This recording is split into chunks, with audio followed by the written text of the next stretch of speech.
जैसे बैंक्स है, central bank, जैसे इंडिया में सेंट्रल बैंक कौन सा है, इंडिया में सेंट्रल बैंक है आरबीआई। ऐसे ही दुनिया के हर कंट्री का एक बैंक होता है, सेंट्रल बैंक होता है, और उन सभी सेंट्रल बैंक पर एक बैंक है BIS, bank for international settlement, ठीक है, bank for international settlement BIS 1930 में बना आपका। स्विट्जरलैंड बेसल एक आपका, जैसे अपना हरियाणा है इसी तरीके से वहाँ पर एक जगह है, दिल्ली है उसी तरीके से बेसल स्विट्जरलैंड, तो वहाँ पर आपका ये आपका बैंक है, ठीक है, 1930 में आपका बना, ठीक है। तो ये कहाँ है भाई, बेसल आपका स्विट्जरलैंड में है आपका। सेंट्रल बैंक्स ऑफ वर्ल्ड, मतलब central bank of central bank, ऐसे कह सकते हो, central bank of central bank, ठीक है। क्या है इसका, foster international monetary and financial cooperation and services as an advisory for financial stability. सभी सेंट्रल बैंक के बीच में इनकी जैसे मीटिंग होती है उसमें कोऑपरेट करते हैं, फाइनेंशियल स्टेबिलिटी करते हैं, पॉलिसीज बनाते हैं, सपोर्ट करते हैं आपस में। बीआईएस का यही काम होता है, कोऑर्डिनेट करना सारे सेंट्रल बैंक के बीच में, यही इसका काम है। और आपको एक अच्छी बात लगेगी कि जो रघुराम राजन सुना है आपने, जो गवर्नर थे अपने 2013 से 16, वो इस बैंक में डिप्टी गवर्नर थे, इस बैंक में डिप्टी गवर्नर। आप समझिए कि उसके कद क्या है, समझ रहे हो ना आप। तो इस बैंक में काम कर रहा है, जो सेंट्रल बैंक है, सेंट्रल बैंक में काम कर रहा था, ये मतलब इज अ मैन, मतलब एक बहुत ही बड़ा इकोनॉमिस्ट है। और उनकी स्टेटमेंट बहुत ही इंपॉर्टेंट होती है हर कंट्री के लिए। 2006 में उन्होंने जो यूएसए में जो रिसेशन आई थी वो बता दी थी, पहले लोगों ने यकीन नहीं किया, फोरकास्टिंग की, जब आए तो सॉल्यूशन भी उनके पास गए। ऐसे ही जब वो इंडिया में आए तो इंडिया के बारे में सारी चीज़ें ठीक करना ये हुआ, तो चलो कुछ सर्कमस्टांसेस अच्छे नहीं, वो वापस चले गए, ठीक है। अपने प्रॉब्लम भी यही है। हाँ, अब ये क्या आपका basal committee on banking supervision, BCBS की फुल फॉर्म आ जाती है आपके पास, बीसीबीएस फुल फॉर्म क्या है, तो क्या है, basal committee on banking supervision. तो कई बार आपको बैंकिंग सुपर कमेटी मिल जाती है, तो ये याद रखना, ये क्वेश्चन बार बार आता है, बीसीबीएस की फुल फॉर्म क्या है। तो बीसीबीएस क्या है, basal committee on banking supervision. 1987 में आपकी ये बन गई थी। काम क्या था, बेसल के नॉर्म स्टडी करना।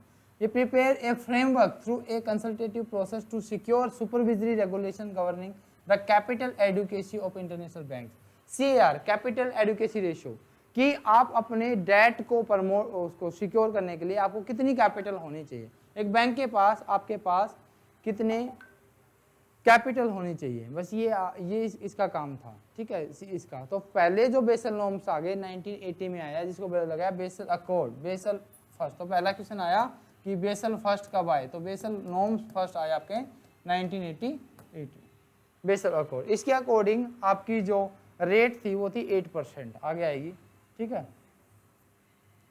1988 में आ गया। ऑब्जेक्टिव क्या था, strengthen international banking system, banking system को स्ट्रेंथ देना, promote convergence of national capital standard, आपकी नेशनल कैपिटल स्टैंडर्ड है उसको प्रमोट करना, existing source of competitive equality among international banks, मतलब कम्पिटिटिव जो आपकी थी, मतलब कि सभी बैंक्स मतलब आप स्मूथली फंक्शनिंग करते रहे वर्ल्ड के, इसके लिए भी इसका काम करना था, ठीक है।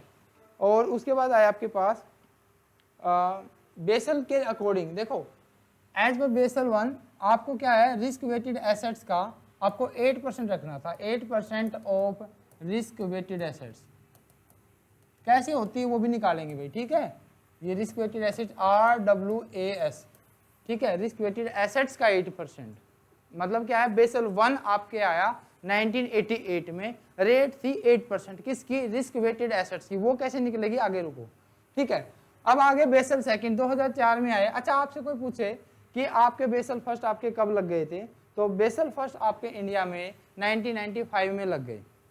आपकी नरसिम्हम कमेटी बन गई थी 1991 में, तो उसकी रिकमेंडेशन से पहली बार बेसल नॉर्म्स आपके 1995 में आपके लग गई, ठीक है। सेकंड नॉर्म्स आए 2004 में, और ये इफेक्टिव हो गए आपके 2005 से, ठीक है। इंडिया ने इसको 2007 में अडोप्ट किया। और आपका जो बेसल सेकंड था उसमें 3 पिलर्स आए थे। ये एक आप अगला क्वेश्चन है, 3 पिलर्स कौन से, इसको मैच करना आता है एग्जाम में 1 2 3 ठीक है। पहला पिलर था minimum capital requirement, pillar number first. Second pillar था आपका सुपरविजरी रिव्यू या सुपरविजन रिव्यू, और तीसरा मार्केट डिसिप्लिन। ये 3 पिलर्स को एग्जाम में मैच करना आता है, बाहर बार बार आता है, या ऐसे आ जाएगा कि फर्स्ट पिलर किससे रिलेटेड है, तो आप बताओगे minimum capital requirement, second market supervision, तीसरा आपका मार्केट डिसिप्लिन। तो ये 3 पिलर है, मैचिंग में आते हैं। कौन से उसमें आए थे? बेसल सेकंड में आए थे। बेसल फर्स्ट में सिर्फ एक रेट आई थी, सेकंड इंडिया ने कब अडॉप्ट किया? 1995 में। यह है 2004 में, 5 में इंप्लीमेंट हो गए, 7 में इंडिया ने अप्लाई करवा दिए, ठीक है। तो उसके बाद आया बेसल थर्ड।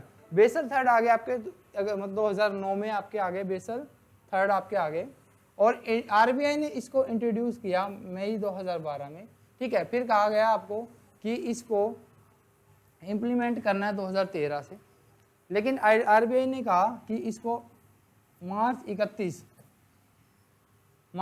नहीं 31 तक आपको इसको इम्प्लीमेंट करना, लेकिन फिर इसको एक्सटेंड कर दिया गया कि जनवरी 2022 तक वो करना है। अभी इसको अप्लाई नहीं किया गया है, ठीक है। कमेटी होगी तो मैं बता दूंगा कब अप्लाई होगा, ठीक है। और ये है आपके बेसल नॉर्म्स 3। देखो फर्स्ट कब आया? 1988, 8% रेट। फिर आया आपके सेकंड आया जिसमें 3 पिलर्स आए 2004 में, 5 से अप्लाई हो गए, इंडिया में 7 से, ठीक है। 3 पिलर आपके कौन कौन से हैं? Minimum capital required pillar 1, second आपका सुपरविजरी रिव्यू सेकंड, और तीसरा मार्केट डिसिप्लिन, ये आए, ठीक है। थर्ड आ गए 2009 में, अभी इसको अप्लाई करना था, इसमें क्या कि रेट बढ़ा दी आपकी, तो ये 3 पिलर आए। अब देखो ये रहा इंडिया में, देखो आरबीआई एडॉप्ट, सॉरी इसने ना इंडिया में हाँ कमेटी बनाई, नरसिम्हम कमेटी, और बैंक्स ने 1995-96 से इसको अप्लाई कर लिया, दिखा हुआ है, ठीक है। और RBI direct to bank to maintain a minimum capital of 8% on risk weighted assets. इसका बनाना ये मैं बता चुका हूँ आपको, ठीक है। बेसल की देखो ये रहा, इंडिया ने कब अडॉप्ट कर लिया? 2007 में, ठीक है, बेसल सेकंड को। और Basel third guidelines issued in 2012, 2009 में आ गया था, 12 में गाइडलाइंस आई, और अप्लाई करना था 2022 तक, ठीक है। आगे देखते हैं इसका। सीआर होता क्या है? Capital adequacy ratio. अब ये बहुत इंपॉर्टेंट है, सीआर कैपिटल एडुकेसी रेशियो और risk weighted assets, CR and risk weighted assets. तो ये देखो refers to the risk weighted assigned to own assets by the bank in the process of conducting business। आप जो business कर रहे हो, चाहे वो बैंकिंग का हो, चाहे नॉन बैंकिंग फाइनेंशियल कंपनीज का हो, किसी का हो, तो उसकी जो एसेट्स है, फॉर एग्जांपल आपने लोन दिया, बैंक तो लोन देने का काम करता है, आपके डेटर्स आपके एसेट्स है, तो उसमें कितना रिस्क है, तो ये सारी चीज़ें आपकी यहाँ पर आएगी। तो कितना आपको रिस्क असाइन है, conducting business to proper proportion of capital to maintain on such aggregate risk weighted asset।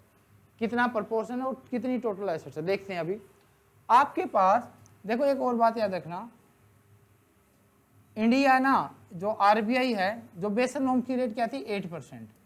हमेशा आरबीआई 1% एडिशनल लेके चलता है सिक्योर करने के लिए, तो आरबीआई के अकॉर्डिंग होता है 9%, ये बात याद रखना। बेसल के अकॉर्डिंग कितनी है? 8%, और इसके अकॉर्डिंग कितनी है? 1% एडिशन, तो 9 हो गया। तो वो कैसे निकलती है? देखो 2 तरीके की कैपिटल होती है, एक होती है टायर 1 कैपिटल जिसको बोलते हैं कोर कैपिटल, जिसमें कोई रिस्क नहीं होता, बैंक को वापस नहीं करनी है कैपिटल। कौन सी हो गया? देखो paid up equity share capital, कभी वापस करनी होती है कंपनी को? नहीं करनी होती, तो कोई रिस्क हुआ कंपनी का लोन देने का? नहीं, चलो ठीक है, ओके। फ्री रिजर्व जो डिस्क्लोज जो दिखा दिए गए, फ्री रिजर्व वो भी किसी को नहीं देने, अपना है खुद का, ठीक है। प्रॉफिट एंड लॉस का बैलेंस, क्रेडिट बैलेंस, वो भी आपका क्या है? खुद का। तो ये सारा फ्री है, कोई रिस्क नहीं है इन पे, इसलिए तो लिख दिया। टायर 1 कैपिटल क्या होती है? It is capital fund which can absorb losses without a bank being request to cease trading on it, can be freely available.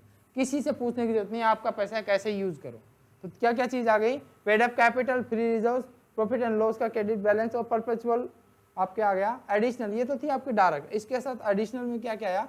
Additional tyre 1 capital में perpetual non cumulative preferences. Perpetual का मतलब होता है irredeemable, non cumulative जिसका dividend भी इकट्ठा नहीं होता, प्रेफरेंसेज। तो ये भी आपका क्या है? फ्री है, फ्री है ना, पैसा नहीं देना प्रेफरेंसेज को, कभी लाइफ में रिडीम ही नहीं करना, तो ये भी आपका एडिशनल में आ गया। सिक्योरिटीज प्रीमियम, ये भी इसी तरीके का है, ठीक है। ये क्या है? ये भी फ्रीली अवेलेबल है for bank any time without any further risk. तो ये आपके 5 चीजें आ गई, paid up capital, free reserve, profit and loss का क्रेडिट बैलेंस। ये तो होगी आपकी मेन जो कैपिटल है, कोर कैपिटल का पार्ट 1। एडिशनल में आपकी आ गई परपेचुअल, आपकी जो प्रेफरेंस शेयर्स है वो सिक्योरिटीज प्रीमियम, और तीसरा आपने क्या लिखा, दो ही तो लिखी है, दो ही तो है, तो ये 5 आपकी चीजें आ गई है, ठीक है। ओके, टायर 2 कैपिटल, इसमें ना रिस्क होता है, इसमें क्या होता है, रिस्क होता है। Tyre 2 capital, capital which can absorb losses in case of winding up, जिसको आपने लॉसेस वाइंडिंग अप के केस में ही, उनको तो कभी भी कर लो, ये सिर्फ वाइंडिंग अप के केस में आएगी। कौन कौन सी है, अनडिस्क्लोज रिजर्व, जो आपने दिखाया नहीं, पता लग जाएगा, ठीक है। परपेचुअल कम्युनिटी प्रेफरेंस है, परपेचुअल कम्युनिटी प्रेफरेंस शेयर्स, वो कौन से थे, नॉन कम्युनिटिव थे, ये कौन से हैं, कम्युनिटिव। कम्युनिटिव में इकट्ठा पेमेंट करना पड़ेगा, ठीक है, रिडीमेबल प्रेफरेंस शेयर, ठीक है। सबऑर्डिनेट डेट, सबऑर्डिनेट डेट क्या होता है, सबऑर्डिनेट डेट होता है पेमेंट का ऑर्डर। एक तो होता है प्रेफरेंशियल डेट, प्रेफरेंशियल का मतलब होता है कि आज आपको इसकी सबसे पहले पेमेंट करनी होगी, सबऑर्डिनेट का मतलब होता है कि बाद में पेमेंट आपको करनी है इसकी। तो ये आपके भी, ये भी आपके लिए काम करेगा, आपके मतलब एक कैपिटल का काम करेगा। हाँ, अनसिक्योर्ड हो गया आपका, बाद में पेमेंट हो गई, ठीक है, बाद में, क्या कह रहे हो, हाँ मतलब इक्विटी नहीं, इक्विटी से तो पहले होगी, पेमेंट का ऑर्डर है, इक्विटी उससे ऊपर प्रेफरेंस, प्रेफरेंस से ऊपर सबऑर्डिनेट डेट या अनसिक्योर्ड आपके डेट होते हैं, ठीक है, अनसिक्योर्ड बोल सकते हो आप इसको। और फिर हाइब्रिड डेट क्या होते हैं, हाइब्रिड डेट का मतलब जिसमें दोनों क्वालिटी हो, डेट की भी और इक्विटी, यानी डेट को इक्विटी में कन्वर्ट कर सको ऑन द टाइम, ठीक है। हाइब्रिड डेट मतलब जिसमें एक ऑप्शन हो कि आप अपने डेट को इक्विटी में कन्वर्ट कर सकते हो, वो हो गए आपके हाइब्रिड डेट। तो ये होगी आपकी टायर 2 कैपिटल, ठीक है। दो तरीके कैपिटल हो गए, टायर 1 बिल्कुल रिस्क फ्री, और ये क्या है आपकी रिस्की, थोड़ा सा रिस्क है, इसमें पेमेंट करनी पड़ेगी, ठीक है। तो ये टायर 1 और टायर 2 कैपिटल, ठीक है। अब इसका जो क्राइटेरिया है वो कैसे फिक्स होता है, देखो टायर 1 टायर 2 निकाल लिया आपने, ठीक है, ओके। तो टायर 1 में आपने देखा था एक तो जो आपकी कॉमन इक्विटी टायर कैपिटल है, जिसको गोइंग कंसर्न ये और कहते हैं, गोइंग कंसर्न। गोइंग कंसर्न का मतलब है जब बिजनेस चल रहा है तब इसको यूज कर सकते हो, और एक आपकी थी गोइंग कंसर्न, जब बिजनेस बंद होगा तब यूज होगी। तो ये क्या है, गोइंग कंसर्न की कंसेप्ट। तो कॉमन इक्विटी में और आपकी एडिशनल टायर 1 में, तो ये देखो पहले आपके टायर 1 की देखते हैं। टायर 1 में, हाँ ये गोइंग कंसेप्ट है भैया, क्या, हाँ ये रहा ना, एक तो कॉमन अपने निकाली, ठीक है। चलो देखो ये है गोन कंसर्न कंसेप्ट, जा चुकी तब यूज होगी आपकी। तो देखो कैसे, आपकी टायर 1 कैपिटल का है 5.5%, ठीक है। एक होता है सीसीबी, कैपिटल कंजर्वेशन बफर, तो ये 2.5% है, आगे हम देखेंगे। और एक आपकी minimum common equity tyre capital plus में कैपिटल कंजर्वेशन रिजर्व, ये आपका 8%, ये मतलब टोटल हो गया इसका, अभी हम आगे देखेंगे एक बार। एडिशनल टायर 1 का होता है 1.5%, ये रेट दे रखी है, रुकना एक बार। मिनिमम टायर 1 कैपिटल हो गई 7%, और टायर 2 कैपिटल का 2%, और मिनिमम कैपिटल एडुकेसी 9%। तो देखो अभी मैं ध्यान से देखना कैसे हो रहा है ये।